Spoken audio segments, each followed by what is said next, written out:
आज government sector में जो नौकरियां जो निकलती है, मात्र 3% वो जीडीपी का कवर करता है। आप सोचो, और उससे कितना गुना ज़्यादा ठेकेदारी में चली जाती है, लेकिन उसमें हमारी कोई पोजीशन ही नहीं, कहीं नहीं है। हम शोषित तबका था जो रंग भेद के आधार पर या एशियन मुल्क, आज अब आप सुन रहे होंगे, देख रहे हो कि हम अमेरिका में हमारे देश के लोग कुछ वो बन गए, बड़े पोजीशन पे पहुंच गए, तो वो किस वजह से लीजिए। जो कॉर्पोरेट घराने हैं, बिजनेस है, उसमें आप एक बार अध्ययन कर लीजिएगा कि इसके पास बड़े बड़े इंडस्ट्रीज हैं, और उसमें आप देखिएगा कि लेबर जोन में हम लोग मौजूद हैं।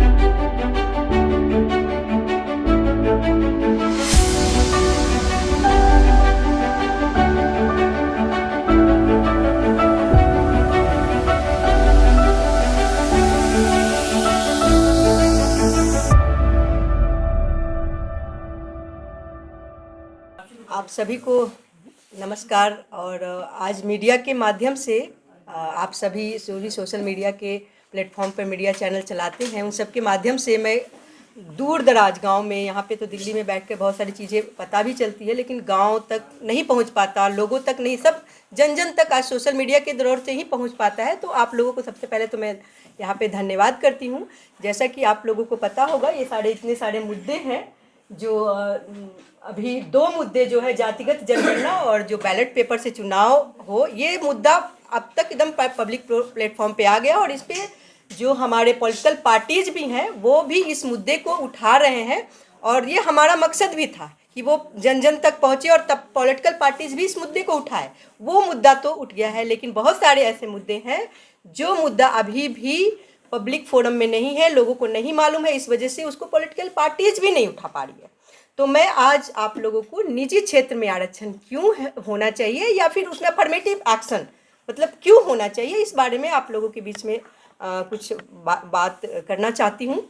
तो जैसा कि हमारे देश को आज़ादी मिले, अभी भाई साहब सुधांशु भाई साहब ने बोला कि लगभग 75 साल से भी अधिक हो गए, और हमारा देश आज़ादी का अमृत महोत्सव मना रहा है, और संविधान लागू हुए भी 73 साल से ज़्यादा हो गया है। 1950 में जब बाबा साहब ने के अर्जेंस में जब वो संविधान लागू हुआ था, तो उसी के साथ ही ST को बहुत सारी चीज़ों में, मतलब एक संवैधानिक अधिकार, जो उनके रिप्रेजेंटेशन, जो उनका जितनी भी पॉपुलेशन था, उस अनुसार से उनको संवैधानिक अधिकार मिल गया।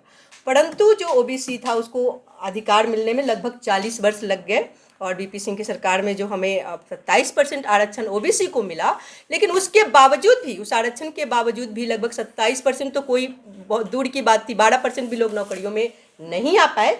और उसके बाद एक चीज़ और मैं इसमें जोड़ना चाहूँगी कि लगा उन लोगों को, मतलब जो कुछ चंद जन हैं जो देश को हम लोगों को अभी भी शोषित वर्ग में ही रखे हुए हैं, उन लोगों को ऐसा फील हुआ कि नहीं, ये लोग आ जाएंगे तो फिर कैसे होगा। तो उन लोगों ने, जैसे भी हो, खुलेपन का दौर आया 1991 में, उसके बाद से क्या हो गया, पूरी तरह से निजीकरण का दौर आने लग गया। हर चीज़ में निजीकरण को बढ़ावा मिला, यहाँ तक कि सरकार ने भी इस ग्लोबलाइजेशन के दौर में बहुत सारे नियम बनाए। उन्होंने इंडस्ट्रीज जो थी, यहाँ तक कि कॉरपोरेट हो गया, मीडिया हो गया, ये सारे जो निजी क्षेत्र थे, उसमें उन लोगों ने निजी क्षेत्र को बहुत सारे, सरकार ने हालांकि बहुत उनको रिबेट दिए, उनको सब्सिडी। आप इंडस्ट्री की भी बात अगर करेंगे तो इंडस्ट्रियल जोन बनाए जाते हैं कई जगह पे, जहाँ पे इंडस्ट्री लगाई जाती है, सब्सिडी दी जाती है सरकार के द्वारा। सरकार उन्हें बहुत सारी मदद करती है, कहती है कि आपको लैंड देंगे, आपको फ्री में, पैसा भी बहुत कम, बहुत सारी चीज़ें वो पॉलिसीज बनाती है।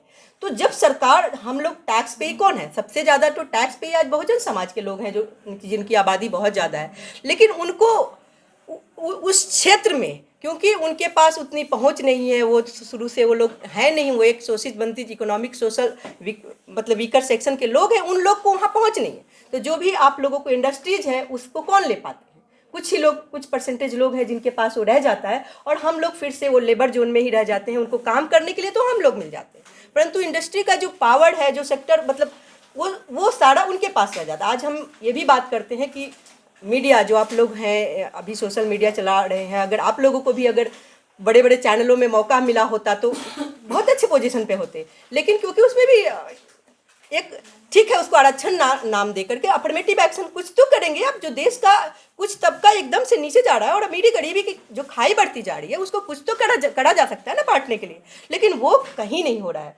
मैं इसी मुद्दे पे आज जैसे इंडस्ट्री हो या कॉरपोरेट सेक्टर हो गया या फिर आपको मीडिया सेक्टर हो गया, इसको पिलर ऑफ पावर कहा जाता है। हमारे देश का पिलर ऑफ पावर यही है, क्योंकि और सब किसके पास है, आप लोगों को भी पता, बड़े बड़े चैनल के मालिक कौन है आपको पता होगा। इंडस्ट्रीज जो चलती है उसके उसमें आप एक बार अध्ययन कर लीजिए। जो कॉरपोरेट घराने हैं, बिजनेस है, उसमें आप एक बार अध्ययन कर लीजिएगा किसके पास बड़े बड़े इंडस्ट्रीज हैं, और उसमें आप देखिएगा कि लेबर जोन में हम लोग मौजूद हैं वो काम करने के लिए, यानी कि हम जो है वहाँ पे उसको बढ़ाते हैं। हम अपने देश की जो अर्थव्यवस्था है उसमें मदद करते हैं बढ़ाने में, लेकिन हमें उस पावर सेक्टर में ऊपर के पोजीशन में कहीं नहीं रखा गया है, तो हमें कुछ नहीं मिल पाता है उसमें। तो ये सब चीज़ें मैं अभी आपको हम बात कर रहे थे कि जब 1991 में खुलेपन का दौर आया, तो उसके बाद से जो यहाँ तक कि गवर्नमेंट ने भी ग्रुप ए और बी की जो नौकरियां थी वो तो रही, लेकिन सी और डी वाली नौकरियां भी नहीं रह गई, और सी डी की जो नौकरियां थी उसको भी वो ठेकेदारी पे मतलब लेने पड़ेंगे। उसमें भी बायस होने लगा, जो उनके भाई भतीजावाद थे उनको लेने लगे। हम लोग के लोग तो ठेकेदारी वाले नौकरी में भी नहीं आने लगे, और आने भी लगे तो उससे कहाँ उतना पेट भी नहीं पल पाता अच्छे से, वो कहाँ ऊपर की बात को सोच पाएंगे। तो ये एक तरह से जो हमारी संवैधानिक अधिकार है उससे हम लोग वंचित होने गए। कंपनियां भी जो होती है उसमें आउटसोर्सिंग, आप सोचते होंगे कि आउटसोर्सिंग कर देती हैं, है ना। इंडस्ट्रियल जोन के बारे में भी बताया कि वो गवर्नमेंट पॉलिसी बनाती है कि सेज यहाँ निर्यात आयात जो होता है, आपको जो कोस्टल एरियाज में वहाँ पर भी गवर्नमेंट पॉलिसीज बनाती है, लेकिन उस सब चीज़ों में हमारे लोगों के कहीं पहुँच नहीं है। वो सिर्फ एक लेबर जोन की तरह वहाँ पे काम करते हैं, और उस जो हमारे समाज की जो हमारे देश की जो अर्थव्यवस्था है उसमें मदद करते हैं, परंतु उन्हें नहीं मिल पाता है जो पावर उन्हें मिलना चाहिए था, और वो हमेशा उसी जोन में फिर से नीचे रहते जाते हैं। आज हम एक बात कर डिसइन्वेस्टमेंट या प्राइवेटाइजेशन जो भी बात कर रहे हैं, डिसइन्वेस्टमेंट में क्या होता है कि जो भी कोई भी बड़ी सरकार की जो सरकार के अंडर होता है उसमें कुछ परसेंटेज वो दे देते हैं प्राइवेट सेक्टर को, और प्राइवेट सेक्टर को देने के बाद उसमें भी वो निकलता है टेंडर, तो उसमें हमारे लोग नहीं पहुंच पाते। उसमें भी एक तरह से लेबर जोन की तरह ही हमारे लोग काम करते हैं। प्राइवेटाइजेशन आज 95% जो नौकरियां हैं वो सारे के सारे प्राइवेट जोन में चले गए हैं। आप उसमें आप इतनी बायस होते हैं, उनकी भाई भतीजावाद। जब आप न्यायपालिका की बात करते हैं तो जब वो जहाँ उनको मौका मिलता है तो जो अब अपने बेटे को बना देते हैं, जब न्यायपालिका में लोगों को नहीं आने देते हैं, तो आपको क्या लगता है कि बड़े बड़े इंडस्ट्रीज हो, कॉर्पोरेट हो, जिस सेक्टर में हो, हमारे लोगों को आने देंगे बड़े पोजीशन पे? उन्हें तो ऐसी भावना बना के रखते हैं कि नहीं, आपको यहीं पे काम करना है, लेबर ही हो और लेबर ही रहोगे। उस तरह के उनको भावना को भी विकसित कर देते हैं, और हम लोग मेंटली रूप से उसी तरह से गुलाम ही बने रह जाते हैं। तो हम आज आप लोगों के माध्यम से ये सारी बातें आप लोगों के बीच में रखनी हूँ। और कई बार ऐसी बात आती है कि गवर्नमेंट कहती है कि जी हमारे तो हम प्राइवेटाइजेशन, जैसे कई लोग कहते हैं कि आप प्राइवेट क्यों करते हो, जब हमारे लोगों को कोई अधिकार, ना एग्जाम हो रहा है, ना कोई कहीं जिसको मन होता है उसको बायस रूप में ले रहे हैं, तो आप प्राइवेटाइजेशन मत करो। तो वो कहते हैं कि नहीं, प्राइवेटाइजेशन नहीं करूँगा तो हमारी गवर्नमेंट चल नहीं पाएगी, लोग आलसी हैं, काम नहीं करते हैं, बहुत सारी चीज़ें उदाहरण देते हैं। लेकिन आप लोग उदाहरण दीजिए, ऐसा नहीं है कि प्राइवेट सेक्टर बंद नहीं हुआ है। आप उदाहरण लीजिए, किंगफिशर हो गया जो बहुत बड़ी, जेट एयरवेज हो गया, आपको अमरपाली ग्रुप हो गया, आपको सहारा इंडिया कितने लोगों का लेके डूब गया, किसके पैसे डूबे थे? हम लोग, मतलब हमारे इन्वेस्टर तो हम लोग हो गए सारे पैसे, लेकिन लेके कौन चला गया? तो ऐसी बात नहीं है, बहुत सारी चीज़ें ऐसी है जो डूब भी रही है। जेबी जी, उसने भी बहुत सारे लोगों का घर बर्बाद कर दिया, छोटे छोटे जो हम लोग बहुजन समाज के लोगों का।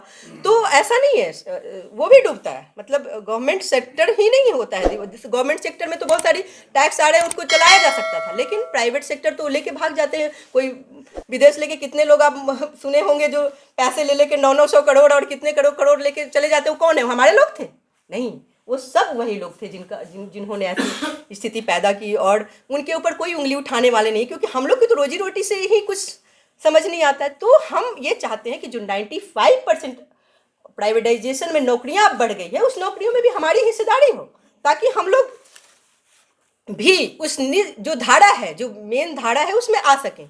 और गवर्नमेंट अगर कहती है, जैसे अमेरिका के हम इसमें उदाहरण देना चाहते हैं, कई लोग कहते हैं कि यहाँ पे नहीं हो सकता है। कई इंडस्ट्री वाली, एसोचैम के बारे में आपने सुना होगा, उन्हें कभी आरक्षण देंगे तो भाई ये प्रतिभा का हनन हो जाएगा, ये है वो। अरे प्रतिभा का कैसे, अरे हमारा अधिकार कैसे मिलेगा? और ऐसा नहीं है कि हमारे लोग प्रतिभाशाली नहीं है, उनको तो बायस के तौर पर आपने दबा रहे हो। जब वो लेबर वाले काम कर सकते हैं तो ऐसा तो नहीं है कि मेंटल लेबर वाला काम नहीं कर सकते और चलाने वाला काम नहीं कर सकते, वो सारे काम कर सकते हैं। लेकिन क्योंकि हमारे लोग उसमें नहीं है, इस वजह से ऐसा बायस्ड हो रहा है। तो गवर्नमेंट को ऐसी पॉलिसी बनानी होगी कि जो प्राइवेट सेक्टर है, चाहे वो आपका इंडस्ट्री हो, चाहे कॉरपोरेट हो, चाहे आपका सेज की बात आ गई, चाहे आपको बिजनेस की बात होगी, सब में अब हर पोजीशन पे भी ऐसा कोई अफर्मेटिव एक्शन लिया जाए ताकि हमारे लोग भी उसमें आ सकें। जो बहुसंख्यक समाज है, जिसकी वजह से आप मीडिया की बात करते हो, दर्शक कौन है, कितने परसेंट दर्शक लोग हैं, जो एक जिसका कब्जा है वो कितने परसेंट लोग उसमें दर्शक हैं, और कितने परसेंट को एडवर्टाइजमेंट देखते हैं, कितने परसेंट उनको लाभ मिल पाता है। मतलब गवर्नमेंट को रेवेन्यू कौन जनरेट करता है, हमारी वजह से रेवेन्यू जनरेट करता है होता है, लेकिन हमें पावर ही नहीं मिलता है। तो हम एक बहुत विकसित देश का भी उदाहरण यहाँ पे देना चाहते हैं। संयुक्त राज्य अमेरिका के बात आपने सुना ही होगा, जो उन्होंने इवन वहाँ पे आप जानते हो कि बहुत सारे दूसरे जो अफ्रीकी मूल के लोग हैं, कुछ काले लोग हैं, कुछ एशियन मूल के लोग हैं, उनको लिए उन्होंने अफर्मेटिव एक्शन लिया।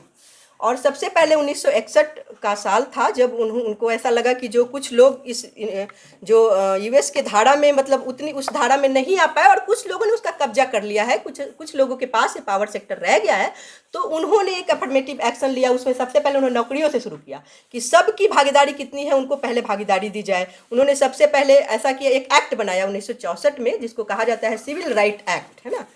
उस सिविल राइट एक्ट के अनुसार जो भी उसमें कोई भी डिस्क्रिमिनेशन हो रहा था, जैसे जाति के आधार पर, नस्ल के आधार पर, रंग के आधार पर, लिंग के आधार पर, धर्म के आधार पर, उसको उन्होंने पूरी तरह से अफर्मेटिव एक्शन लिया और उनको सबको दिया जाए कि इतना ये लोग रहेंगे ही रहेंगे। तो फिर वाई नॉट इन इंडिया, हमारे देश में क्यों नहीं ऐसा होना चाहिए। फिर आपको उसके बाद उसी को रिवाइज करते हुए 1965 में जो वहाँ के प्रेसिडेंट थे जॉनसन, उनको ऐसा लगा कि अब नौकरियों से ही काम नहीं चलेगा, जो भी ये थे बड़े बड़े इंडस्ट्रीज हैं, उसमें भी उन्होंने उस व्यक्ति के लिए, मतलब जो शोषित तबका था, जो रंग भेद के आधार पर या एशियन मूल के, आज अब आप सुन रहे होंगे, देख रहे हो कि हम अमेरिका में हमारे देश के लोग कुछ वो बन गए, बड़े पोजीशन पे पहुंच गए, तो वो किस वजह से हुआ, क्योंकि वहाँ की सरकार ने अफर्मेटिव एक्शन लिया था। इस वजह से हमारे लोग भी वहाँ पे बड़े पोजीशन पर। फिर हमारे देश में क्यों नहीं होना चाहिए। आज वो कहा जाता है कि अमेरिका सुपर पावर है, जब वहाँ पे हो सकता है तो हमारे देश में भी हो सकता है। फिर उसके बाद उन्होंने यही नहीं, उन्होंने एक निक्सन, जब 1971 में, जब 1969 में निक्सन बने वहाँ के प्रेसिडेंट, तो उन्होंने वहाँ पे एक और उसी को बढ़ाते हुए उन्होंने उसको रिवाइज सोर्स में उन्होंने लाया, एक MBE पॉलिसी लाया, जिसको minority business enterprises full form के रूप में उसमें कह सकते हैं। और उसमें उन्होंने 51% दिया कि जो नस्ल के नाम पे भेद होते हैं, या फिर जो काले गोरे जो बहुत वहाँ पे चलते हैं उसके नाम पे, या एशियन मूल के हों, अफ्रीकन मूल के लोग हों, उन सबको उसमें 51% आपको हिस्सेदारी देनी होगी। तो इस तरह की अफर्मेटिव एक्शन के नाम पे, ठीक है आप मत रिजर्वेशन का नाम देना चाहते हो तो मत दीजिए, लेकिन अफर्मेटिव एक्शन तो कुछ तो लीजिएगा, ताकि वो तबका जो नीचे पहुंचता जा रहा है उसको भी अधिकार मिले। तो मैं आप लोगों के माध्यम से इस एक उदाहरण के साथ ये बता रही थी कि यूएसए में भी ऐसा एक्शन लिया गया, और उस एक्शन को यहाँ भी लिया जाए। और जैसा कि आप लोगों को पता होगा कि हमारे देश का जो GDP है ना, GDP का 20% बहुत बड़ा हिस्सा होता है। पर ईयर लगभग 50 लाख करोड़ रुपए होते हैं एक साल का। उतना करोड़ जो ये कॉन्ट्रैक्ट वगैरह दिए जाते हैं ना, जो सरकारी ठेके निकलते हैं, जो प्राइवेट सेक्टर वाले लेते हैं, कहीं नहीं हमारे लोग उसमें जाते हैं। उतना GDP किसका है, वो रेवेन्यू जनरेट हुआ किसका है, उसमें कितना % उनकी हिस्सेदारी है, लेकिन उसमें अधिकार उन्हें दिया गया है। तो ये गवर्नमेंट को सोचने की जरूरत है ना, कि जब हमारे लोगों, जैसे हमारे लोग, ये नहीं कह रहे कि वो उनके लोग भी हैं, वो हम इस देश के वासी हैं, हमारे भी उतना ही अधिकार है जितना सब लोगों का है। तो हम जब तक इसको बायस्ड सब जगह रहेगा, उस तरह से हम लोग वहाँ नहीं पहुँच पाएंगे। तो वो जो हमने बताया कि मतलब 50 लाख करोड़ जो पर ईयर जो जा रहा है, उसमें हमारी भी हिस्सेदारी होनी चाहिए। और हिस्सेदारी कैसे होगी, जब तक वो कुछ ना कुछ अफर्मेटिव एक्शन नहीं लेंगे, रिजर्वेशन नहीं देंगे, तब तक हम लोग वहाँ पे नहीं आ सकते हैं। आज गवर्नमेंट सेक्टर में जो नौकरियां जो निकलती है, मात्र 3% वो GDP का कवर करता है। आप सोचो, और उससे कितना गुना ज़्यादा ठेकेदारी में चली जाती है, लेकिन उसमें हमारी कोई पोजीशन ही नहीं, कहीं नहीं है। हम नौकरियों में तो लड़ झगड़ के किसी तरह से कितनी उसमें भी बैठा दिया है उन्होंने कि अपर पोजीशन में आपको इंटरव्यू फेस करना पड़ेगा, ये करना पड़ेगा, तब जाके। जब उसमें भी बहुत सारे एकलव्य बैठे हुए हैं, आपको पता होगा, लेकिन एकलव्य बैठे के बावजूद भी वहाँ तो थोड़ा बहुत हम पहुँच भी जाते हैं। लेकिन इसमें तो हमें पहुंच ही नहीं पाते हैं, क्योंकि उनकी भाई भतीजावाद इतनी ज़्यादा है कि जो न्यायपालिका में नहीं छोड़ेंगे तो इसमें कहाँ छोड़ पाएंगे। तो ये सब सारी चीज़ें हैं। और आप एक और मैं गवर्नमेंट कॉन्ट्रैक्ट के बारे में भी बता रही थी कि 20% जो जीडीपी का करता है, उसमें एक चीज़ और है कि जैसा कि प्राइवेट सेक्टर की जॉब की बात करें थे, 95% जो प्राइवेट सेक्टर हैं उसमें भी बड़े बड़े जॉब, ऐसा नहीं कि वो हमें जॉब ही नहीं देते हैं, वो जॉब काम किससे करवाएंगे। वो जो एकदम से जो हम सीडी की बात करते थे, जो उस जॉब में जहाँ पे लेबर वाला काम है उसमें वो खूब तरह से निकालेंगे, आप आ जाओ जी। और उसमें भी उनकी एक पॉलिसी है, आप कोई भी प्राइवेट इंडस्ट्री हो या कंपनी हो, उनकी अलग अलग पॉलिसी है। हायर एंड फायर तुरंत लेंगे, भगा देंगे जब मन करेगा। जब उन्होंने नया नया पॉलिसी, श्रम कानून में भी वो चेंज करा लेते हैं, वो अपने अनुसार कर लेते हैं। तो गवर्नमेंट को भी इसमें दखल देने की ज़रूरत है ना, कि क्योंकि वो ज़्यादातर तो लेबर जोन में हमारे ही लोग होते हैं, जो बहुसंख्यक आबादी है हमारे जो लोग का कहने का मतलब ये है। तो उसके लिए भी गवर्नमेंट को अगर हम हमारे लोग के पास इंडस्ट्रीज होगी, आपका मीडिया हाउस है, उन लोगों के पास होगा, तो कम से कम वो बायस तो नहीं होगा। आप लोग तो चलाओगे ना अपने लिए जो भी चलाना होता है, लेकिन वो लोग नहीं चलाने देते। तो ये सब चीज़ों के लिए मैं आप गवर्नमेंट से यानी कि आप लोगों को जागरूक करना चाहती हूँ, जो भी जहाँ भी बैठे हैं, तो उन लोगों को कि कई लोग कहते हैं कि निजी क्षेत्र में कैसे आरक्षण मिलेगा, तो उन्हें पता ही नहीं कि निजी क्षेत्र भी वो किसी का बपौती नहीं है ना। वो भी सरकार के रेवेन्यू पे चलता है, उसके पास भी टैक्स है, वो सरकार उसको बहुत सारी रिबेट देती है। अरे बड़े बड़े लोगों को सब्सिडी करोड़ों करोड़ माफ़ हो जाती है, आपको पता ही है ना। अभी चल ही रहा होगा कि बड़े बड़े लोगों को सब्सिडी दे देती है, और हम लोग अभी आप दौड़ते रहोगे ना, बैंक में लोन भी नहीं मिलेगा थोड़ा सा भी। 20-25 हज़ार का लोन के लिए भी बहुत मुझे गारंटर चाहिए, ये चाहिए वो चाहिए, है ना। तो ये सब क्यों हो रहा है, क्योंकि कोई हमारे लोग वहाँ नहीं है। बस इसी के साथ मैं अपनी वाणी को विराम दूंगी, और मेरा ये कहना है कि फिर से कि आप लोग भी अपने अपने तरीके से पहुँचाइए कि निजी क्षेत्र में भी आरक्षण की बहुत बहुत बहुत ज़रूरत है। Thank you. देखते रहिए नीलकमल टीवी। आपको अगर हमारा वीडियो अच्छा लगता है तो हमारे चैनल को सब्सक्राइब करिए, वीडियो को लाइक करिए, शेयर करिए। धन्यवाद।